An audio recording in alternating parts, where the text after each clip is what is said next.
Praise the lord. హల్లెలూయా. ఈరోజు మన దేవుని వాక్యము యోహాను సువార్త 4వ అధ్యాయము 7వ వచనము చదువుకుందాం. సమరయ స్త్రీ ఒకతే నీళ్లు చేదుకొనుటకు అక్కడికి రాగా యేసు నాకు దాహమునకిమ్మని ఆమెను అడిగాను. ఆమేన్.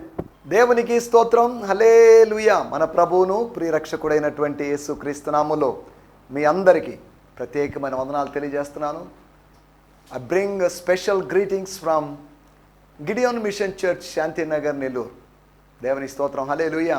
అంతేకాకుండా గిడియోన్ ఫెలోషిప్ ఇంటర్నేషనల్ GFI అనేటువంటి సహవాసం వారు మీకు శుభాలు తెలియజేస్తున్నారు. దేవునికి స్తోత్రం. హల్లెలూయా. ప్రభు కృపను బట్టి యోహాను సువార్త ధ్యానాల్లో ఉన్నాం. ఈ ధ్యానాలు మన జీవితాలకు ఆశీర్వాదకరంగా ఉంటాయని నేను భావిస్తున్నాను. కొన్ని తలంపులు మీతో పంచుకుంటున్నప్పుడు పరిశుద్ధాత్ముడు మరికొన్ని తలంపులు మీకు ఇవ్వాలని ఒక దేవుజనుడిగా కోరుకుంటున్నాడు. కారణం ఏంటంటే, ఒక ప్రసంగికునికి పరిమితులు ఉన్నాయి, ఒక వీక్షకునికి, ఒక శ్రోతకు కూడా పరిమితులు ఉన్నాయి. కానీ ముందు జరిగేది ప్రసంగికుడు ప్రసంగిస్తాడు, తర్వాత వీక్షకుడు లేకపోతే శ్రోత వింటాడు. కనుక ఫస్ట్ థాట్స్ అన్నీ ప్రసంగికుడికి అనుగ్రహించబడితే, సెకండ్ ఇంకా ఏమన్నా ఎక్స్ట్రా థాట్స్, అదనపు తలంపులు దేవుడు ఆ శ్రోతకిస్తాడు. సరే, ఏదేమైనప్పటికీ మనం నేను చెప్పబోతున్న విషయాలకు ఉద్దేశం ఏంటంటే, ఈ ప్రసంగం దీదే ఫైనల్ కాదు. దీన్ని బేస్గా చేసుకొని, దీన్ని స్టెప్పింగ్ స్టోన్గా చేసుకొని, దీన్ని మెట్టుగా చేసుకొని ఇంకాస్త ఆలోచించడానికి పరిశుద్ధాత్మ దేవుడు మనకు సహాయం చేస్తాడు అని చెప్పడమే నా మాటల ఉద్దేశం. దేవుని స్తోత్రం. గత ఎపిసోడ్లో మనము 831 ఎపిసోడ్లో, నిన్నటి ఎపిసోడ్లో ఉపద్రవము కలిగించనటువంటి ద్రవం అనగా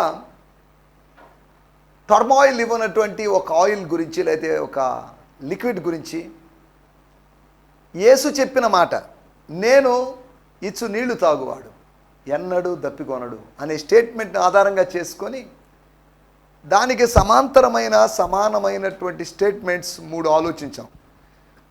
ఒకటి, ఆయనిచ్చు రసము తాగువాడు ఎన్నడూ మత్తుకొనడు. రెండోది, ఆయన ఇచ్చేటువంటి పానీయాన్ని సేవించేవాడు, ఆయన ఇచ్చే జలమును సేవించేవాడు, వాడు ఎన్నటికీ మరణము పొందడు.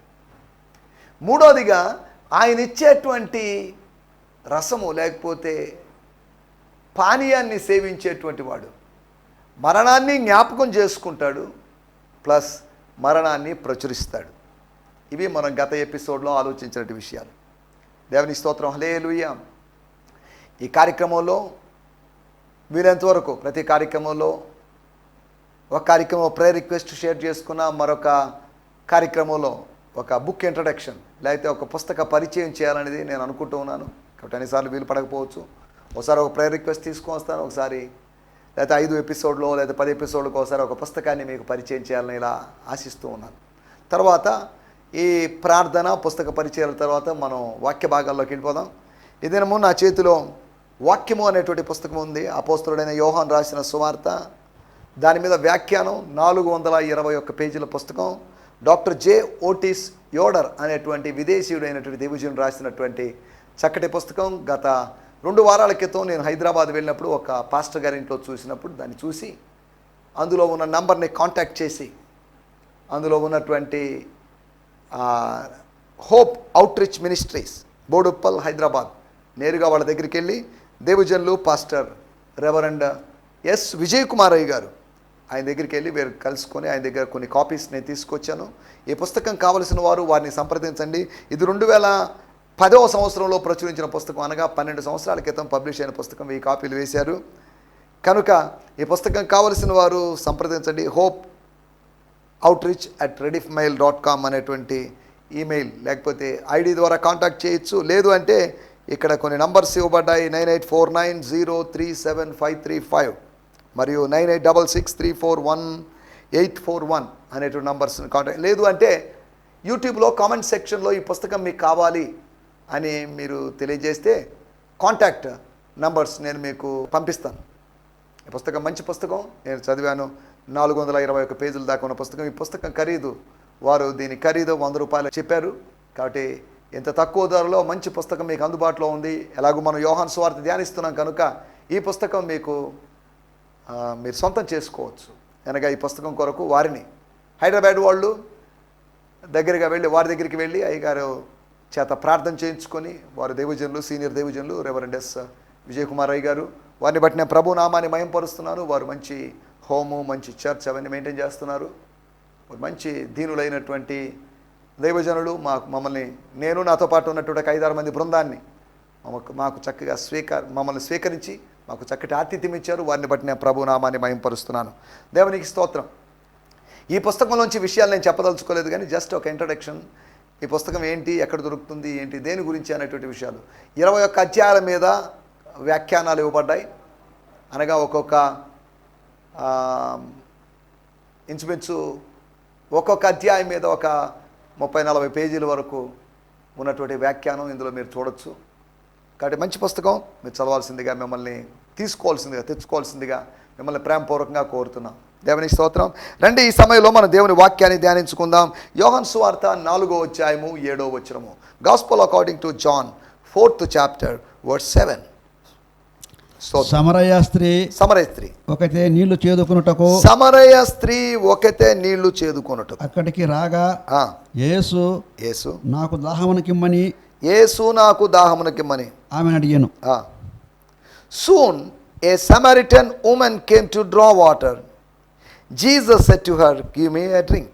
Soon అనగా వెంటనే, అనగా శిష్యులను ఆహారం కొనడానికి పంపించిన వెంటనే, లేదా పంపించిన కాసేపటికి, సూన్ ఏ సమారిటన్ ఉమెన్, ఒకతే లేకపోతే ఒక సమరయ స్త్రీ, ఒక సహోదరి, ఒక తల్లి అక్కడికి వచ్చినటువంటి సందర్భాన్ని మనం చూస్తున్నాం.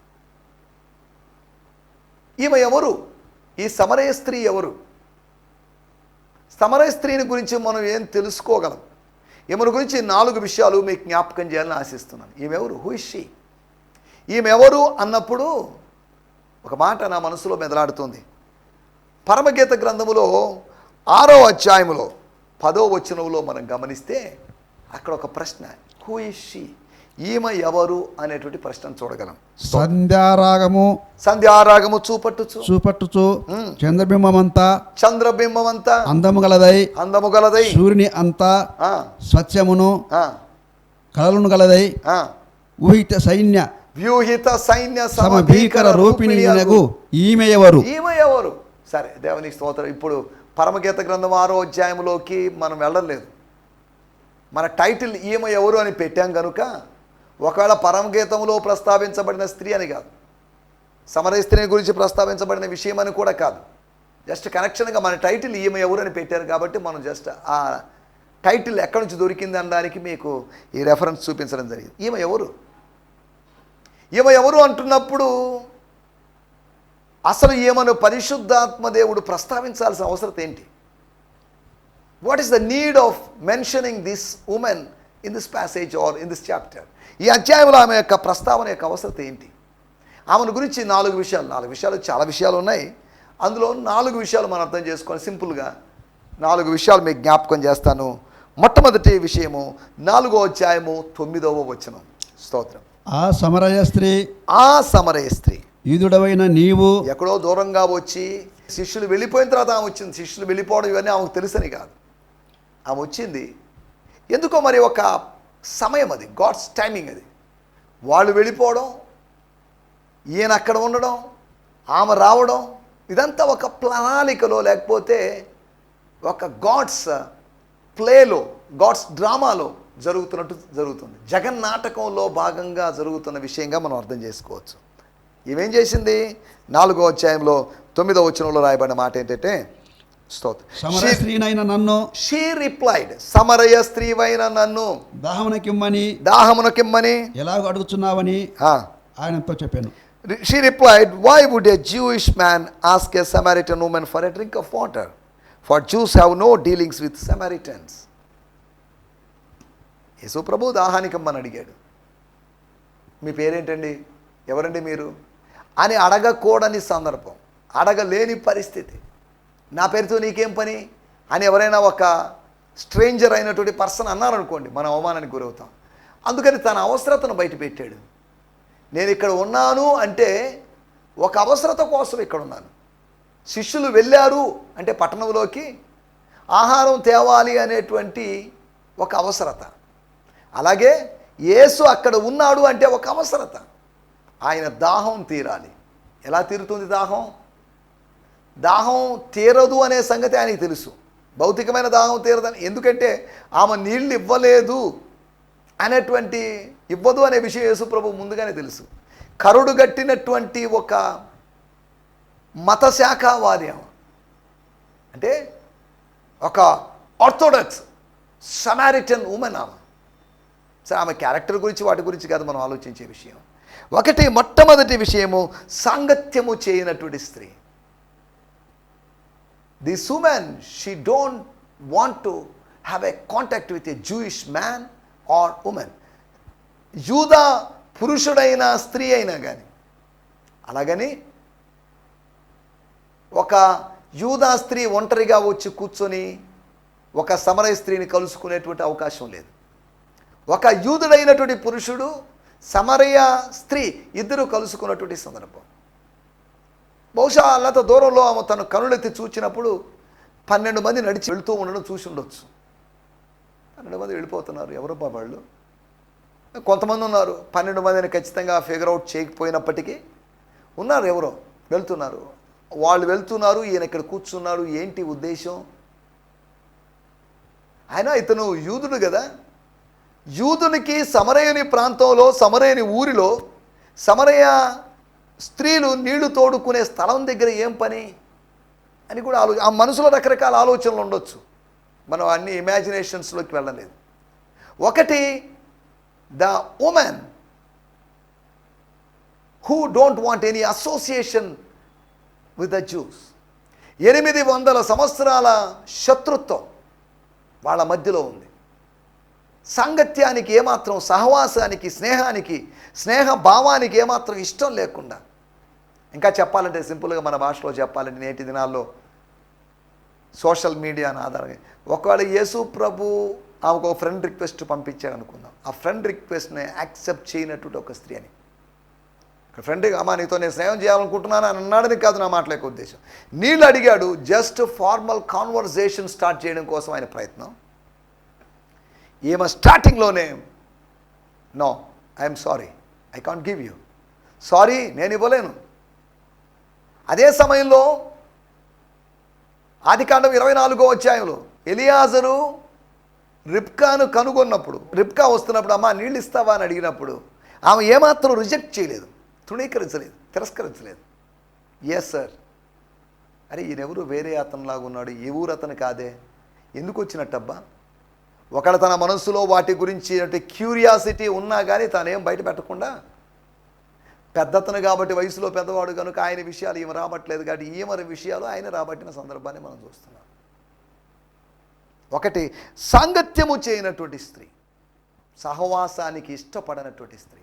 ఈ రోజుల్లో కూడా మనం చాలామందిని ఫెలోషిప్కి రమ్మని పిలుస్తాం. మన ఫెలోషిప్కి, మన స్థానిక ఫెలోషిప్, రండి మా చర్చికి రండి, మా చర్చికి రండి, మాతో కలుసుకోండి, మా దేవుని విధానాల్లోకి రండి, మా మార్గాల్లోకి రండి అంటే ఏమాత్రం ఇష్టపడని వ్యక్తులు చాలామంది, స్త్రీలనే కాదు పురుషులనే కాదు. ఆదియందు దేవుడు సమరయులను యూదులను కలుగు చేసను అని కాదు, ఆదియందు దేవుడిని మానవుడిని కలుగు చేశాడు. మానవుడు అభివృద్ధి చెందడం ఆరంభించాడు, అభివృద్ధి చెంది చెదిరిపోవడం ఆరంభించాడు. చెదిరిపోయి ఆయా ప్రాంతాలకు వెళ్ళి ప్రాంతాలను బట్టి, అలవాట్లను బట్టి, మతాలను బట్టి మనిషి గ్రూపులుగా లేకపోతే గుంపులుగా తయారు కావడం ఆరంభించాడు. అంతవరకే కానీ కులాలు సృష్టికర్త అయిన దేవుడు కలుగు చేసినవి కాదు. కానీ ఈ నేటి దినాల్లో కులానికి ఉన్న ప్రాధాన్యత చూడండి. కులానికి ప్రాధాన్యత లేని సమాజంలో కాదు, కులానికి ఎంతో ప్రాధాన్యత ఇస్తారు. ఏముట్లండి మీరు, ఏం క్యాస్ట్ అండి మీరు అని అడిగే విధానాలు లేవా?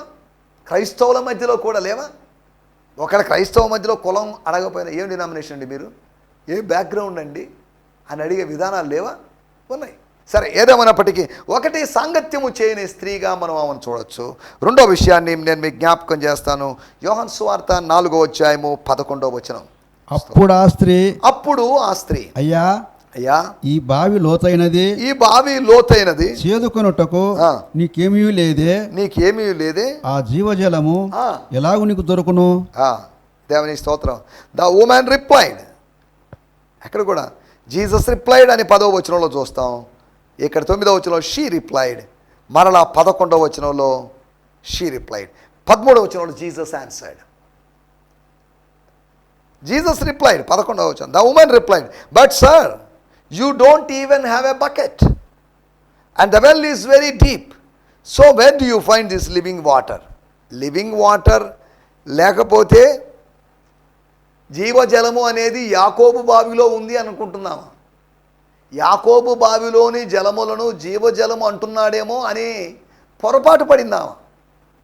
చాలాసార్లు మనకు దొరికినవి, మనం అనుభవిస్తున్నవి, మనం పొందుకుంటున్నవే శ్రేష్టమైనవి భావిస్తుంటాం. అదే జీవజలం లాంటిదనో, లేదా అమృతం లాంటిదనో, లేదా స్వర్ణం లాంటిదనో ఇలా మనం భావించడం మనకున్నటువంటి అలవాటు. రెండో విషయం మనం ఆలోచిస్తున్నాం, ఆమె ఆయన్ను తృణీకరించింది. ఆయన్ని స్వీకరించడానికి తృణీకరించిందని కాదు, ఆయనకు సహాయము చేయడానికి, సాయం చేయడానికి. She could not stretch her hand of help. ఆమె సహాయం చేయడానికి సహాయ నిరాకరణ చేసింది. అయ్యో పాపం, సరే సరే ఓ పని చేయండి, మీరు అర్జెంటుగా నీళ్లు తాగేసి వెళ్ళిపోండి, మా వాళ్ళు వచ్చేలోపు, ఇంకా నా ఫ్రెండ్స్ ఎవరైనా వచ్చేలోపు మీరు ఎక్కువసేపు అనకూడదు, నేనే త్వరగా వెళ్ళిపోతాను. ఒకవేళ మళ్ళీ నీళ్లు తోడుకొని లేకపోతే ఇంట్లో పూజ చేసి మళ్ళీ వచ్చినప్పుడు ఈయన ఉంటాడో లేదో మరి తెలియని పరిస్థితి. ఎందుకు నువ్వు నేను ఉండడం, లేకపోతే ఇద్దరు వేరు వేరు వ్యక్తులు ఉండడం, చూసే వాళ్ళకి అనుమానాలకి అవకాశాలు కలిగించడం ఏంటి అన్నట్టు. సార్ బాగానే ఉంది, మీ దగ్గర బకెట్ కానీ తోడుకోవడానికి ఏమీ లేదే, మీరు అలసిపోయారు వాస్తవమై ఉండొచ్చు, కానీ ఈ బావి లోతైనది. చాలామంది అదే అంటుంటారు, అయ్యో మా విషయాలు మీకు అర్థం కావండి, చాలా డీప్గా ఉంటాయండి, మిస్టరీగా ఉంటాయండి, అర్థం కావండి, ఆయన బోధలు అంత త్వరగా అర్థం కావండి, విమర్శించవచ్చేమో కానీ ఆయన బోధలు, ఆయన చెప్పేటువంటి ప్రసంగాలు చాలా డీప్గా ఉంటాయండి అని కొంతమందిని సమర్థించడం మనం అక్కడెక్కడ చూస్తున్నాం. ఏమి చెప్తుంది? The well is so deep. ఏమీ లేనప్పుడు బావి లోతుగా ఉంటేవి, లోతు లేకుండా ఉంటేవి, నీళ్లు తోడుకునే పాసిబిలిటీ లేదు. జలాన్నే జీవజలంగా భావించినట్టు వ్యక్తి చాలాసార్లు సాధారణమైన దాన్ని అసాధారణమైన దానిగా భావిస్తాం, చేదును తీపిగా భావిస్తాం, చీకటిని వెలుగ్గా భావిస్తాం, కీడుని మేలుగా భావిస్తాం. ఇవి మనం చేసేటువంటి పొరపాటు. కీడు కీడే, మేలు మేడే, లేకపోతే చీకటి చీకటే, తీపి తీపే. అటు ఇటుగా వీటిని మార్చకూడదు. రెండో విషయం మనం ఆలోచిస్తున్న విషయం, సాయం చేయనటువంటి స్త్రీ. ఒకటి సాంగత్యము చేయని స్త్రీ. ఒక పురుషుడు అక్కడ ఎవరు లేని సందర్భంలో తన క్యారెక్టర్ లూజ్ క్యారెక్టర్ అయినప్పటికీ కూడా తను ఎంత డిగ్నిఫైడ్గా బిహేవ్ చేస్తుందో ఆలోచించండి. దేవుని స్తోత్రం, హల్లెలూయా. ఒకవేళ కొంతమంది వ్యక్తుల విషయం లూజ్గా ప్రవర్తించుండొచ్చు, కానీ యేసు విషయంలో, ఒక యూదుడుగా కనిపిస్తున్నటువంటి యేసు విషయంలో ఎంత డిగ్నిఫైడ్గా బిహేవ్ చేస్తుందని మనం అర్థం చేసుకోవాలి. రెండో విషయం, ఆమె సాయం చేయనటువంటి స్త్రీ. మూడో విషయాన్ని నేను మీకు జ్ఞాపకం చేస్తున్నాను. యోహాను సువార్త 4వ అధ్యాయము 18వ వచనం. నీకు 5 పెనిమిట్లుండ్రి, నీకు 5 పెనిమిట్లుండ్రి, ఇప్పుడు ఉన్నవాడు నీ పెనిమిటి కాడు, సత్యమే చెప్తాను. For you have been married 5 times and now you are living with a man who is not your husband. You have told the truth. You have told the truth. నువ్వు సత్యం చెప్పావు. 17వ వచనంలో ఆమె చెప్పింది, నాకు పెనిమిటి లేడు. బ్రయాన్ సిమ్మన్స్ గారు ఇలా తర్జుమా చేశారు, but I'm not married, the women answer. అనగా నేను అవివాహితురాలుని, అనగా నేను కన్యకని, నేను ఇంకా పెళ్లి చేసుకోలేదండి అనేసరికి ఆమె జీవితంలోకి ఆత్మలోకి చూసినప్పుడు, ఆత్మ ద్వారా చూసినప్పుడు చెప్పింది 5 అనుభవాలు, చేదు అనుభవాలు, లేకపోతే 5 మంది పెనిమిట్లు కలిగినటువంటి, 5 మంది పురుషులు కలిగినటువంటి ఒక స్త్రీ. చూడండి, నువ్వు సత్యమే చెప్పితివి. అవును, 5 ఉన్నారు, దట్స్ అ పాస్ట్.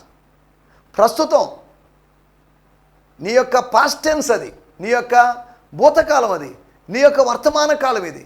కానీ నీ భవిష్యత్ కాలం వేరే విధంగా ఉంటుంది. నీ భూతకాలము నీ వర్తమాన కాలం ఎలా ఉన్నా నీ భవిష్యత్ కాలం డిఫరెంట్గా ఉంటుందనే సంగతి మర్చిపోవద్దు. మూడో విషయాన్ని మనం ఆలోచిస్తున్న విషయం, సత్యము చెప్పినటువంటి స్త్రీ. అరే పెనిమిటి లేదంటున్నారు, అరే ఏంటి అయినా ఇంత వయసు వచ్చినా వివాహం కాకపోవడం ఏంటి, ఒకళ్ళు పెనిమిటి లేడంటే పెనిమిటి ఉండి చనిపోయాడా, ఇలా రకరకాల అనుమానాలకి ఒక కొత్త వ్యక్తికి అవకాశం ఇవ్వచ్చు.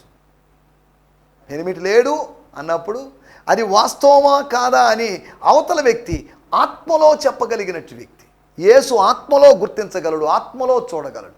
మనం కూడా ప్రజల్ని వాళ్ళు చెప్తున్న వాళ్ళ మాటలను బట్టో లేకపోతే వాళ్ళు చెప్తున్న విషయాలను బట్టి అర్థం చేసుకోకుండా ఆత్మలో మనం విషయాల్ని పరిశీలించి మనం తెలుసుకోగలిగి ఉండాలి, లేకపోతే చెప్పగలిగి ఉండాలి. మూడో విషయము, సత్యము చెప్పినది.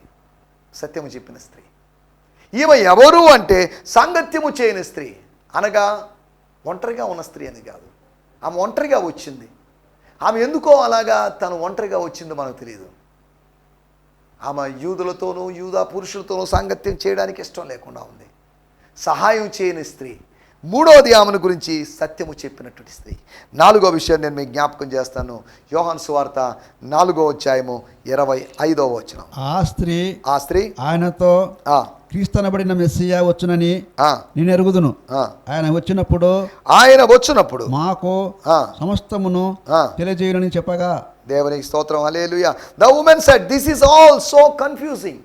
సార్ ఇదంతా అయోమయంగా ఉందండి, నాకేం అర్థం కావడం లేదండి. The woman said, this is all so confusing. But I do know that the anointed one is coming, the true Messiah. And when he comes, he will tell us everything we need to know. మేము తెలుసుకోవలసిన సమస్తమును ఆయన తెలియజేస్తాడు. ఆయన మాకు సమస్తమును తెలియజేస్తాడు. ఈ తర్జుమాలు రాయబడింది, మేము తెలుసుకోవలసినటువంటి సమస్తాన్ని తెలియజేస్తాడు. అన్నీ తెలియజేయడు ఆయన, కానీ అవసరమైన వాటిని తెలియజేస్తాడు. అన్నీ తెలుసుకునే లాభం. అలాగనే మనకు అన్నీ తెలుసని కాదు, మనకేది అవసరమో. పరిశుద్ధాత్ముడు అన్నిటిని గురించి ఒప్పింపజేయడు, కొన్నిటిని గురించి ఒప్పింపజేస్తాడు. ఆ కొన్ని ప్రాముఖ్యమైనవి, ఆలోచించాల్సినవి అన్నిటి గురించి ఆలోచించాల్సిన అవసరం లేదు. ఆలోచించకూడనివి కూడా ఉన్నాయి, వాటిని వదిలేసేయాలి.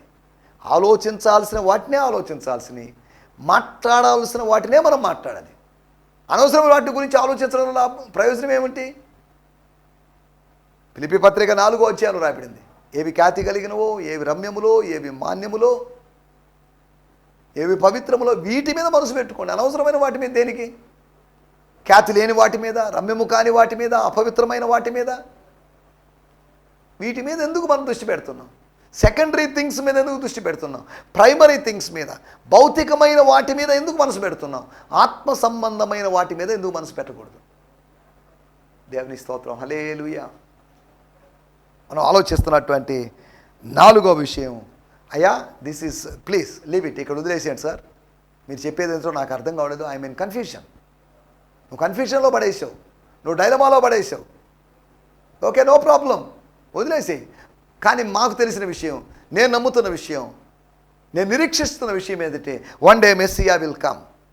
మెస్సియా వస్తాడు, ఆయన మాకు బయలుపరుస్తాడు. కాబట్టి మీరు ఇప్పటివరకు చెప్పినవి చాలండి, ఇక మీదట ఆరాధన గురించి ఏదో మాట్లాడారు, నేను లిటిల్ బిట్ హర్ట్ అయ్యాను, అభ్యంతరపడ్డాను, ఇక ఆపేయండి ప్లీజ్, ఈ టాపిక్ ఇక్కడ వదిలేయడం మంచిది అన్నట్టుగా ఆ స్త్రీ మాట్లాడింది.